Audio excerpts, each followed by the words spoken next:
Seuns Hokkie Premierspan, Petrie Smit, onderkaptein. Seuns Hokkie Premierspan, Pierre Vermeulen, onderkaptein. Sê vir my, hoe was julle seisoen hierdie jaar? Dit was oor die algemene sukses, ons het baie verbeter aan die einde toe en van elke wedstryd die meeste gemaak. Vertel vir ons 'n bietjie hoe julle gees, het julle lekker grapjas in die span? Ons het natuurlik elke jaar 'n grapjas in die span en die gees is definitief verbouend elke jaar vir interskole. Dit is een van die hoogtepunte op ons sportkalender. So ja, baie gees in die span op die oomblik.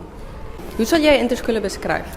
Dis altyd 'n lekker kompetisie tussen twee skole. Ons ding mee in al die sportsoorte en hokkie kom altyd bo uit. Het julle aan enige toernooie deelgeneem hierdie jaar? Ons het in die begin van die jaar by die Bellville Astro, by die Bellville Hockey Club aan 'n toernooi deelgeneem en eerste plek gekry. Met hierdie span wat nou by interskole ook gaan deelneem. So ons het goeie hoop vir interskole. Het jy 'n boodskap vir jou span? Geniet dit en maak die meeste daarvan. En het jy 'n boodskap vir enige van die ander spanne? Sterkte. Awesome, baie dankie julle. Graag werk.